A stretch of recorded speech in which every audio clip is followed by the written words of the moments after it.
Mereka laksana tertahan oleh satu dinding baja yang tak kelihatan. Setiap mereka melesat ke atas, tubuh mereka kembali mental ke bawah, berpelantingan. Banyak yang mendeprok jatuh duduk. Heranlah sang ketua biara pensuci jagat menyaksikan hal ini. Ilmu apakah gerangan yang dimiliki pemuda itu? Demikian dia membatin.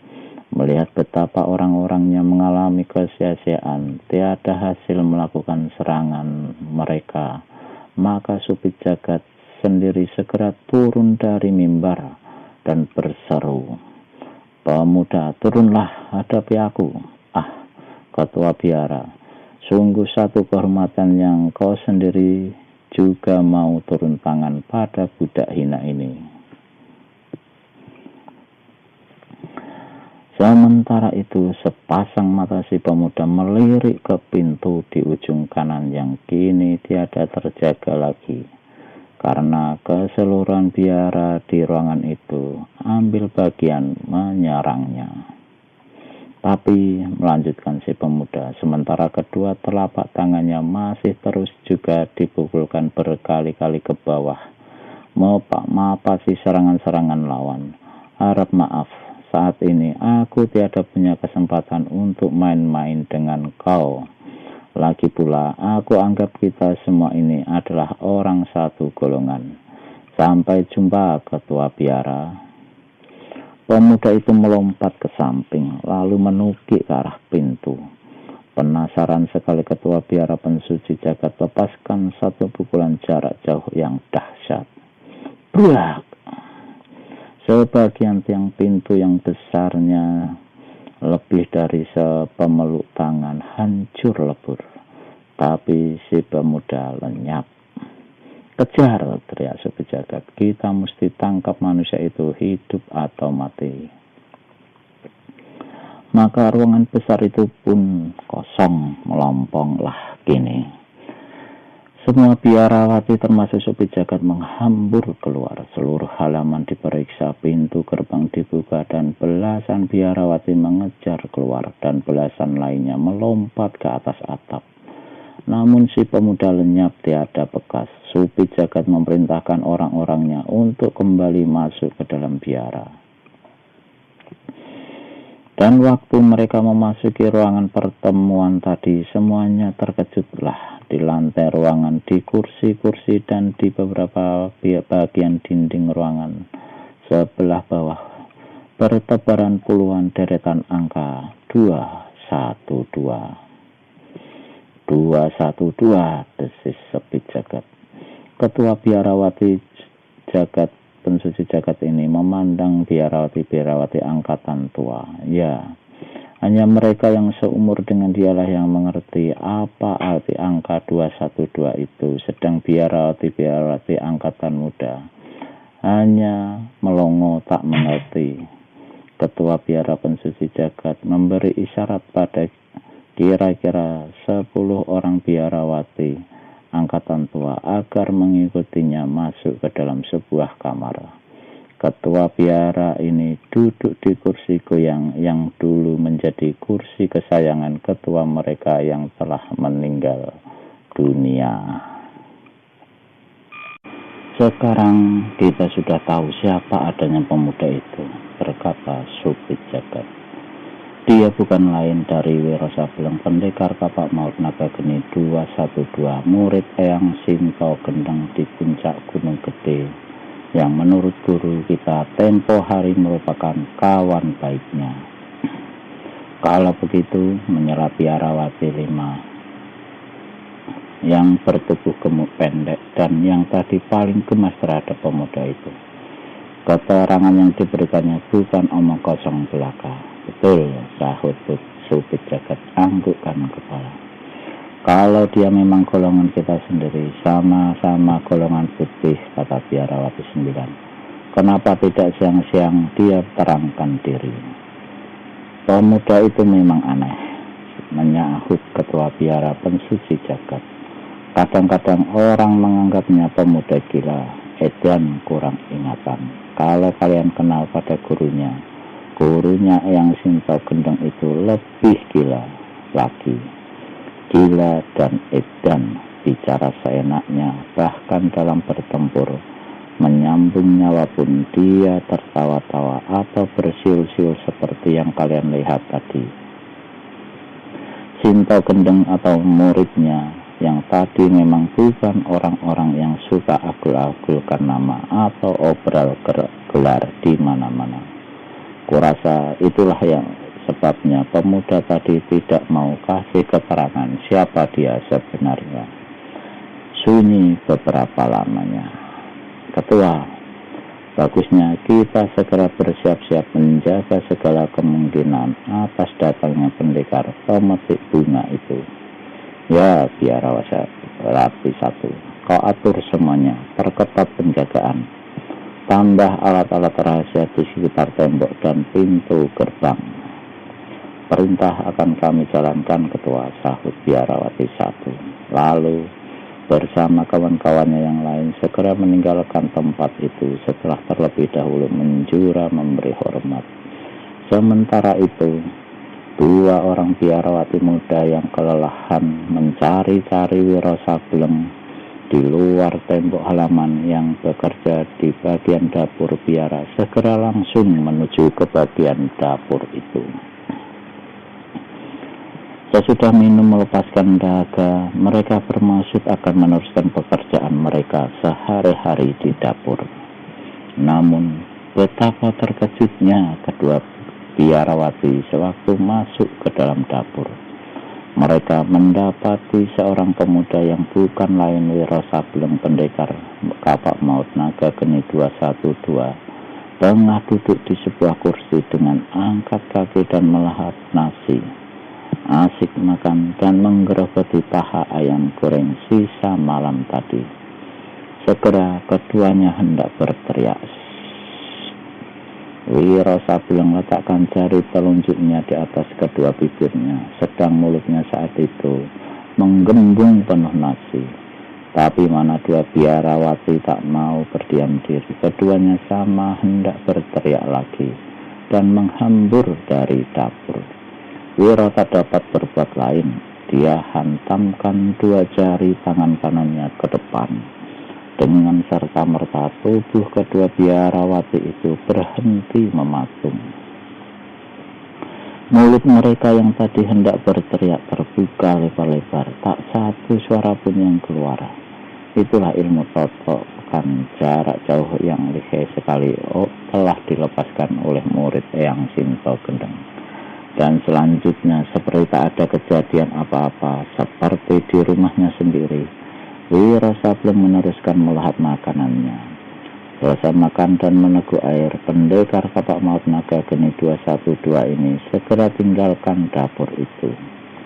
Sewaktu 4 orang biarawati yang juga bekerja di dapur memasuki dapur, keempatnya terkejut mendapati dua kawan mereka berdiri tak bergerak, sedang mulut menganga. Nyatalah mereka telah ditotok.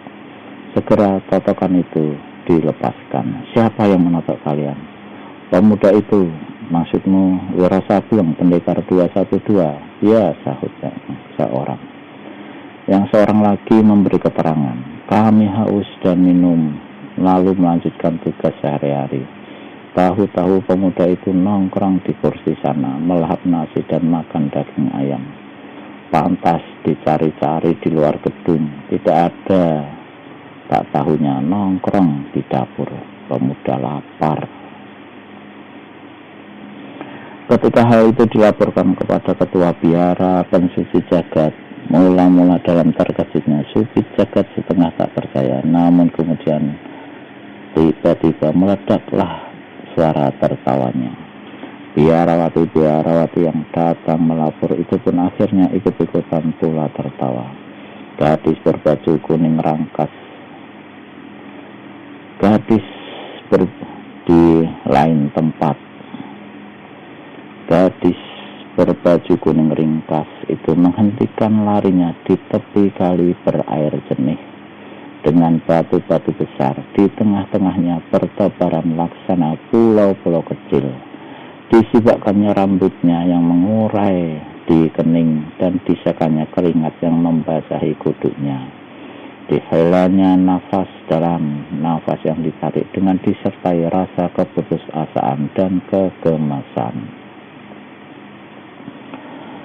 2 hari yang lalu, dia sudah berhasil menemui jejak manusia yang dicarinya. Kemarin dia bahkan telah menguntit manusia itu, tapi hari ini, sesampainya di tepi kali itu, bayangan manusia yang dikejarnya kembali lenyap laksana ditelan bumi. Laksana amblas masuk ke dalam kali. Penuh letih, akhirnya gadis ini dudukkan diri di tepi kali, di atas sebuah batu hitam. Dia memandang hulu sungai, di satu pemandangan yang indah untuk disaksikan. Sementara itu, angin bertiup pula sepoi-sepoi basah. Di luar sepengetahuan gadis berbaju kuning ini, menyelam antara kelihatan dan tidak, berenang seekor ular kali sebesar lengan. Kaki-kaki si gadis yang berkulit putih mulus dan bagus, yang sebagiannya masuk ke dalam air, itulah yang telah menarik perhatian sang ular dan membuatnya segera berenang ke arah mangsanya ini. Setengah langkah ular itu berada dari kedua kakinya, barulah si gadis sadar. Cepat dia tarik kedua kaki dari dalam air. Sang ular dengan ganas mengejar naik ke atas batu, tapi nasibnya malang. Kali ini gadis baju kuning pergunakan kaki kirinya untuk menendang. Binatang itu mencelat mental, kepalanya hancur. Tubuhnya menggelepar-gelepar, seketika lalu mati dan dihanyutkan oleh sungai. Gadis baju kuning itu berumur sekitar 19 tahun, sepasang matanya bening dan jeli, parasnya bujur telur dan ayu, tak membosankan untuk dipandang. Di atas sepasang matanya yang bening jeli itu berpeta dua buah alis laksana bulan sabit bagusnya. Namun di balik keayuan paras itu, di belakang kejelian wajah itu, samar-samar kelihatan satu rasa duka derita yang berpaut dengan rasa dendam kesumat. 5 hari yang lalu, dia masih berada di Gua Blabakan, dan hari itu dia berhadapan dengan gurunya. Empu, murid minta diizinkan untuk meninggalkan pertapaan untuk beberapa waktu. Empu Tumapel memandangi paras muridnya beberapa lama. Pelajaran yang kuberikan padamu masih belum selesai, Sekar, berkata sang guru. Kau ingat bahwa 5 tahun lagi baru kau boleh meninggalkan Gua Blabakan ini. Murid ingat, guru. Murid tidak lupa, sahut Sekar. Tapi kabar murid terima dari orang desa yang datang kemarin siang, guru tentu dapat memakluminya. Dan gadis itu menyeka air mata yang meleleh di pipinya. Aku tidak mengajarkan kau menangis, Sekar. Aku mengajarkan kau ilmu silat, ilmu kesaktian, ilmu batin, ilmu menguatkan jiwa, lahir dan batin, bukan ilmu menangis. Sekar sekali lagi sisa-sisa air matanya dan hentikan tangisnya. Murid tahu, guru, tapi guru juga mesti maklum. Ayahku dibunuh, ibuku dan adik perempuanku diperkosa, lalu dibunuh. Dapatkah hati seorang perempuan menghadapi semua ini tanpa air mata? Dan karena peristiwa itulah, murid minta izin kepada guru untuk meninggalkan pertapaan ini beberapa lamanya, guna mencari manusia terkutuk itu. Empu Tumapel merenung, dan setelah menghela nafas dalam, dia pun berkata, sekalipun kuizinkan padamu pergi, sekalipun kau bertemu dengan manusia itu, belum tentu kau berhasil menghadapinya sekarang. Murid tahu, manusia itu sakti luar biasa, tapi demi menuntut kebenaran, demi arwah orang tua dan adikku, dengan doa restu guru serta pertolongan Tuhan, murid yakin murid akan sanggup menghadapinya. Tapi guru, apakah ilmu meskipun sakti luar biasa jika dipergunakan untuk kejahatan akan sanggup menghadapi kebenaran dan kekuatannya Tuhan? Empu Tumapel berumur 60-an tahun terdiam oleh ucapan muridnya itu. Kau akan mati percuma di tangan manusia itu, Sekar, katanya setelah berdiam diri beberapa lama. Tidak, guru. Sekalipun aku mati, aku akan mati dengan puas. Puas karena aku telah membela keadilan, menghancurkan kejahatan. Aku akan mati syahid, guru. Baiklah muridku, kata Empu Tumapel. Dibelainya kepala muridnya itu, dan dalam jubahnya dikeluarkan seuntai rantai baja yang panjangnya 2 meter. Pada ujung rantai baja ini terdapat sebuah bola baja berduri. Keseluruhan senjata ini memancarkan sinar putih dan hawa dingin. Tanda senjata itu bukan senjata sembarangan. Kuizinkan kau pergi, Sekar, dan bawalah senjata rantai petaka bumi ini. Mudah-mudahan kau berhasil. Sekar berlutut di hadapan gurunya. Terima kasih, guru. Terima kasih, guru. Juga mempercayakan dan meminjamkan senjata ini padaku. Lamunan tentang saat 5 hari itu serta merta buyar. Sewaktu dari hulu sungai, Sekar si gadis berbaju kuning melihat sesosok bayangan putih berlari cepat di atas kali. Hanya sekali-sekali kakinya menjejak batu-batu yang banyak bertabaran di atas kali. Cepat Sekar berdiri dan menunggu penuh waspada. Orang yang berlari hentikan larinya dan berdiri di atas sebuah batu besar sejarak 1-2 meter di hadapan gadis itu. Saudari, kau berada sendiri di tepi kali ini. Ada apakah? Sekar menatap paras pemuda yang tampan itu sewaktu dia memperhatikan rambut gondrong yang menjelat sampai ke bahu si pemuda. Berdetaklah hatinya. Bukan tidak mustahil manusia ini adalah pendekar pemetik bunga yang tengah dicarinya, dan kini telah bertukar pakaian. Dia sendiri memang tidak pernah melihat jelas tampang pendekar terkutuk itu. Menimbang begini, Sekar segera keluarkan rantai petaka bumi dari balik pakaiannya, terus menyerang dengan ganas. Si pemuda terkejut. Gila, ditanya baik-baik, dijawab dengan serangan. Cepat-cepat dia menghindar. Angin dingin menyambar tubuhnya sewaktu rantai petaka bumi lewat di depan dadanya. Saudari, itu senjata sakti, jangan dibuat main-main. Tutup mulutmu, justru dengan senjata inilah akan hancurkan kepalamu, pemuda bejat. Si pemuda keluarkan siulan dan tertawa gelak-gelak. Kenal belum? Ketemu pun baru kali ini. Sudah bisa menyumpahi pemuda bejat. Kau mimpi atau apa? Keparat, terima kematianmu. Dalam 3 jurus, Sekar menyerang dengan dahsyat. Rantai petaka bumi menyapu dengan mengeluarkan suara dahsyat laksana halilintar, menebarkan angin laksana topan hingga air kali bermunceratan, dan batu-batu kali yang tersambar bola baja berduri itu hancur berantakan. Saudari, seru Wira Sableng, kau ini main-main atau bagaimana? Pemuda ini terpaksa jungkir balik di atas kali menghindari serangan senjata lawan yang dahsyat. Dan sebelum kedua kakinya menjejak di salah satu batu kali, rantai petaka bumi itu sudah menyapu lagi ke arah kakinya. Hebat, seru Wira Sableng, benar-benar kagum. Ya, hebat, memang hebat. Sebentar lagi kepalamu akan dibikin hebat oleh bola baja berduri ini. Tugas Sekar.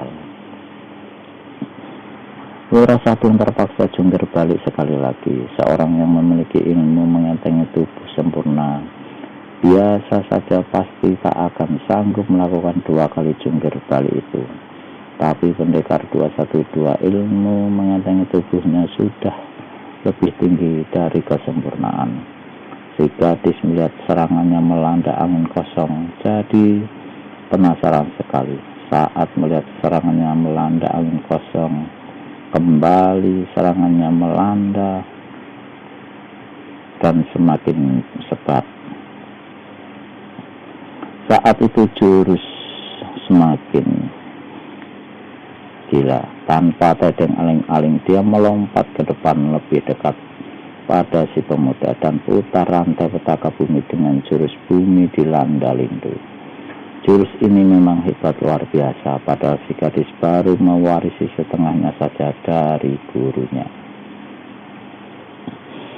Karena tak ingin melawan dan karena tak mau membuat si gadis celaka, lagi pula merasa tidak ada permusuhan apa-apa, maka Wira Sableng sejak tadi hanya mengelak, sekalipun tak balas menyerang. Gesit sekali pendekar dari Gunung Gede ini melompat ke tepi kali. Saudari, harap tahan dulu seranganmu. Jangan banyak rewel, pendekar terkutuk pemetik bunga. Kau tetap mesti kubunuh. Arwah orang tua dan adikku tak akan tenang di alam baka sebelum nyawa anjingmu kurang dari tubuh keparatmu. Lantas si gadis melompat pula ke tepi kali. Hei, kalau begitu kau salah duga, gadis baju kuning, kata Wira Sableng. Lalu aku bukannya pendekar terkutuk pemetik bunga. Tak perlu dusta, kau kira bisa selamat dengan jual mulut begitu rupa? Aku tidak dusta. Apakah kau pernah lihat aku memetik bunga, dan bunga apa? Bunga matahari atau bunga mawar atau bunga bola baja kematianmu ini? Laknat, Sarut Sekar. Dan kembali dia menyerang secara ganas. Pendekar 212 terpaksa mengelak lagi dan lompat ke cabang sebatang pohon. Kalau kelewat ke susu, bisa tidak beres, saudari. Aku masih belum habis bicara. Aku harap kau suka simpan itu senjata dan mari kita bicara baik-baik. Bukannya si gadis baju kuning simpan senjata, melainkan bola baja berduri itu diluncurkannya ke batang pohon di atas mana Wira Sableng berada. Krak!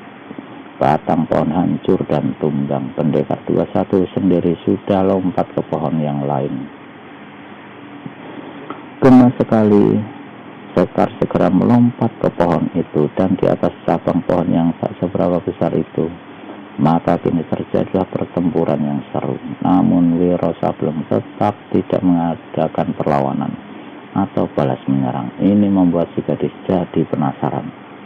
Ayo pemuda keparat, kenapa diam saja? Apa nyalimu sudah lumer? Keluarkan senjatamu. Lama-lama diserang gencar demikian rupa, Wira Sableng kewalahan juga. Dia lompat ke bawah. Sekar sebatkan rantai baja ke pinggang si pemuda. Dengan gesit Wira Sableng mengelak ke samping lalu gerakkan tangan kanannya. Sekar terpelanting dari cabang pohon akibat betotan Wira Sableng pada rantai bajanya. Ketika dia turun ke tanah dengan jungkir balik, rantai petaka bumi sudah berada di tangan Wira Sableng. Kembalikan senjataku, teriak Sekar. Wira Sableng tertawa dan bersiul-siul. Rantai baja yang panjangnya 2 meter itu dililitkannya di pinggangnya. Lalu dengan bertolak pinggang dia berkata, silakan ambil sendiri, nona manis.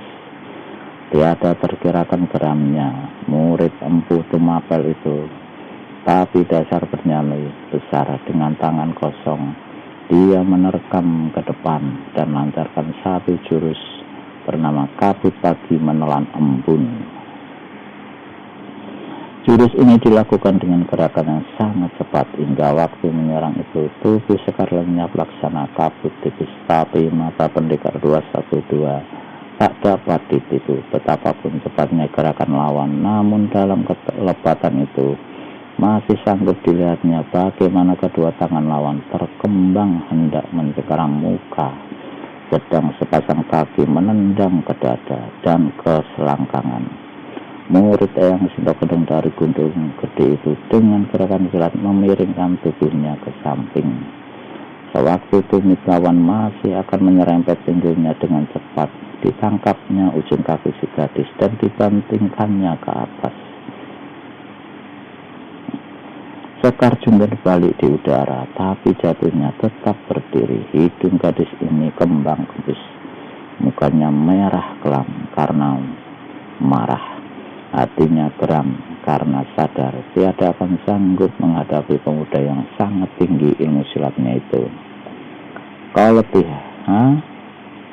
Diam, langking Sekar.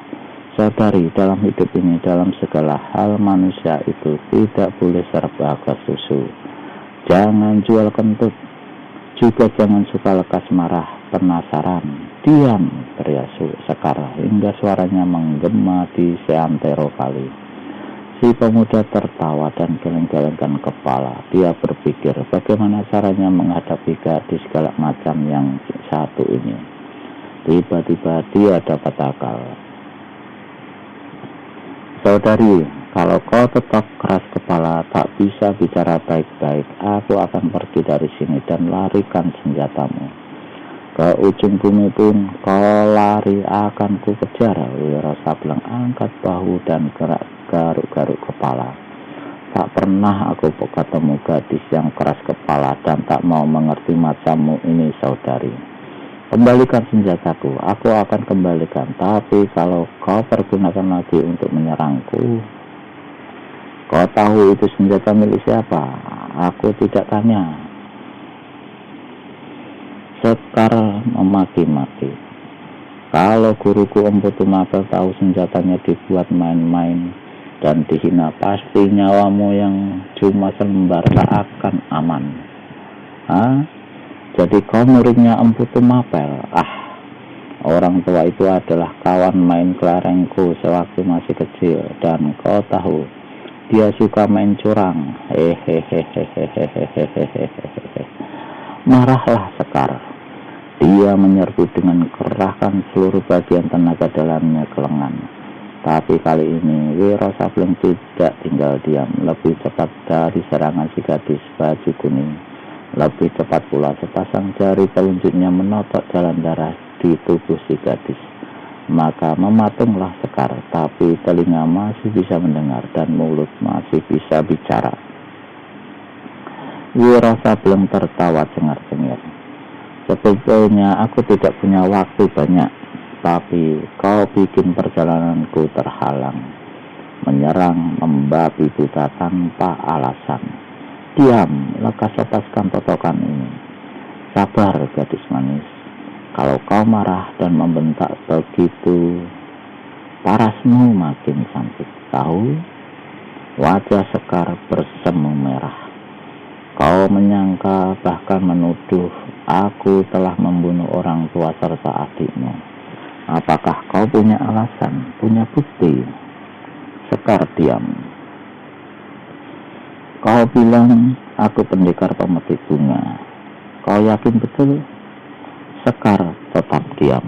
Wiro Sableng tertawa. Dengar saudari, semua tuduhanmu salah belaka. Justru aku tengah dalam perjalanan mencari manusia yang bergelar pendekar pemetik bunga itu. Kau dusta, tukas Sekar. Terserah, tapi aku tak punya waktu lama melayanimu. Pertumpahan darah akan segera terjadi di biara pensuci jagat. Aku tak boleh terlambat. Kembalikan dulu senjataku dan lepaskan totokan ini. Wiro Sableng buka lilitan rantai petaka bumi dari pinggangnya. Dilepaskannya totokan di tubuh Sekar. Lalu diserahkan rantai baja itu kepada si gadis. Kemudian segera balikkan tubuh. Tunggu, seru Sekar. Wiro Sableng menghentikan langkah. Tadi kau bilang bahwa kau dalam perjalanan mencari pendekar terkutuk pemetik bunga.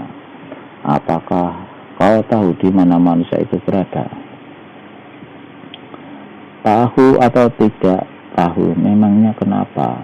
Aku juga punya urusan yang harus diselesaikan dengan manusia bejat itu. Ya, kau sudah bilang tadi.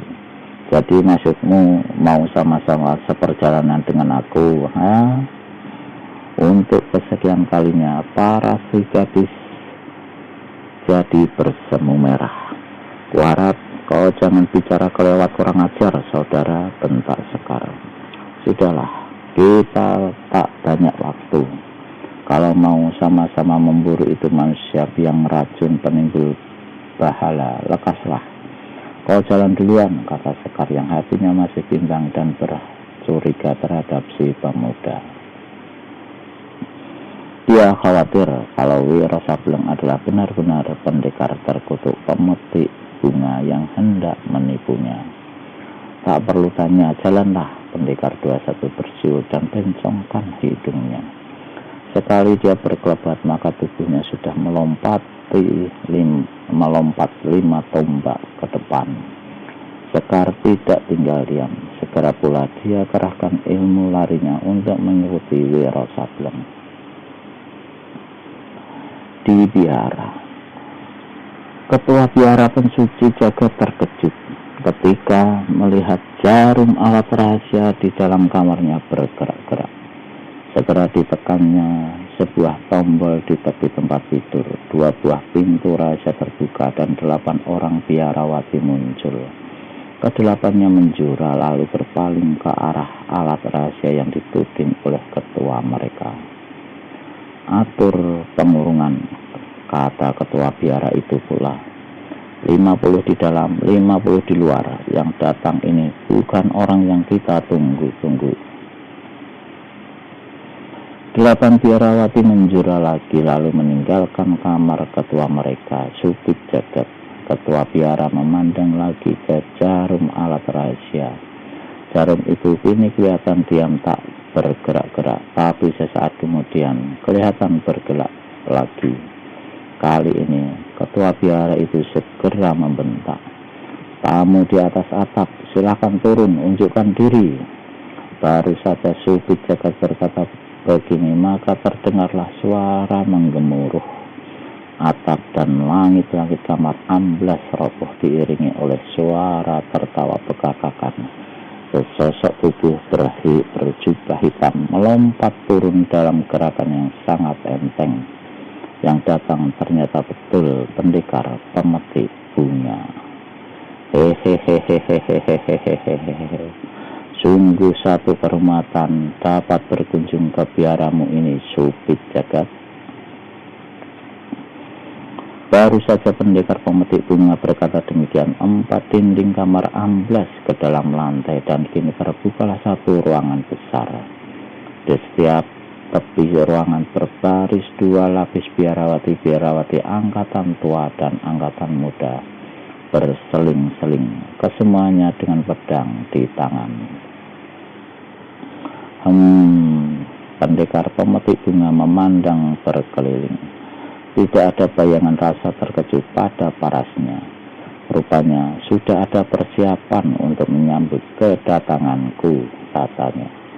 Ketua biara pensuci jagat tertawa mengekeh. Nama kotormu sudah lama kami dengar. Noda busuk yang kau tebar di mana-mana sudah sejak lama hendak kami putus. Nyawa bejatmu sudah sejak lama ingin kami kirim ke neraka jahanam.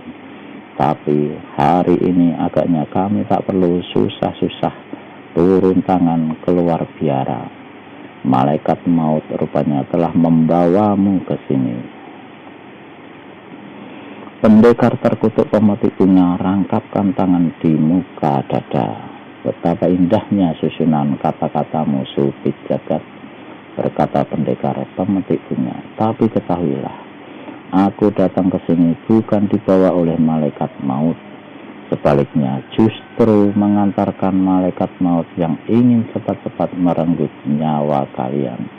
Dan pendekar bertampang buas ini batuk-batuk beberapa kali dan menyedihkan sekali. Rupanya hanya kroco-kroco tua macammu yang ditakdirkan mampus. Biarawati muda belia mesti dihadiahkan untukku. Kurasa matamu belum buta, pendekar terkutuk, sahut Supit Jagat. Belum buta untuk melihat orang-orangku yang berdiri dalam satu barisan maut. Belum buta untuk melihat pedang-pedang yang melintang. Aku memang tidak buta. Pendekar pemetik bunga memandang lagi berkeliling. Tapi sebaiknya biarawati muda itu tak usahlah ikut-ikutan bertempur. Mereka akan mati percuma sebelum merasakan betapa nikmatnya hidup di dunia ini. Betapa nikmatnya berada dalam pelukanku. Betapa nikmatnya tidur bersama. Sebilah pedang meluncur tepat di depan hidung pendekar pemetik bunga, membuat pemuda ini tersurut satu langkah dan terputus kata-katanya. Apakah lidahmu keluh hingga tak bisa teruskan buka mulut? Supit Jagat. Ketua biara pensuci jagat, kau adalah manusia yang mesti mati pertama kali di dalam gedung ini. Darahmu akan mensucikan lantai biara ini. Habis berkata begitu, pendekar pemetik bunga buka gulungan sabuk mutiara di pinggangnya, sedang tenaga dalam dialirkan 3/4 bagiannya ke tangan kanan. Dua tangan itu pun kemudian bergerak dengan serentak, pukulkan tapak jagat, menggebu dahsyat dibarengi oleh gelombang angin yang keluar dari sabuk mutiara. Gedung berguncang, bumi laksana dilanda lindu. Tapi di saat itu ketua biara pensuci jagat sudah berpindah tempat dan dengan satu lengkingan keras dia memberi isyarat agar 50 biarawati yang ada di ruangan itu segera menyerang. Maka berkecamuklah pertempuran yang bukan olah-olah dahsyatnya. 50 pedang menderu satu-satunya. Lawan yang diserang berkelebat ganas, balas menyerang, dan dalam setiap kelebatan mesti ada jatuh korban di pihak biarawati. Yang menemui ajalnya ini justru biarawati angkatan tua yang sudah berumur. Rupanya pendekar pemetik bunga benar-benar hanya akan menumpas biarawati tua. Sebaliknya membiarkan hidup biarawati muda belia untuk kemudian akan dilalap, dirusak kehormatannya. Ketika hampir separuh dari biarawati angkatan tua menemui ajalnya, ketika lantai di ruangan terbuka itu sudah licin dan amis oleh baunya darah, maka Supit Jagat segera membentak. Dia tak mau lebih banyak jatuh korban di pihaknya. Semuanya mundur. Yang laksana geledek ini dipatuhi oleh setiap biarawati. Semuanya mundur ke tepi, dan di tengah ruangan besar itu kini hanya ketua biara serta pendekar pemetik bunga saja yang berdiri berhadap-hadapan dalam jarak 8 tombak. Di lantai bertebaran belasan tubuh biarawati tua yang telah menemui ajalnya. Kebinatanganmu sudah lebih dari binatang. Kebejatanmu sudah melewati batas. Kebiadabanmu seluas lautan. Dosamu setinggi gunung. Segera keluarkan senjatamu, manusia terkutuk. Pendekar pemetik bunga menyeringai. Rupanya ketua biara sendiri yang hendak turun tangan. Bagus, ujar pendekar pemetik bunga. Tapi kalau tadi aku dikeroyok puluhan begundal-begundalmu, aku hanya bertangan kosong. Masakan menghadapi kau seorang diri mesti pakai senjata segala. Kau akan binasa bersama kecongkakanmu, manusia dajjal. Marah sekali ketua biara pensuci jagat itu. Maka pada saat itu juga dikeluarkannya senjatanya, yaitu seikat sapu lidi yang bernama sapu jagat, warisan dari ketua biara yang terdahulu.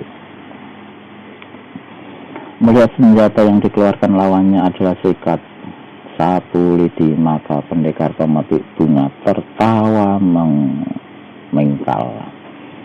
Nenek ketua, kau mau menyapu atau bertempur? Sapu lidi buruk itukah senjatamu?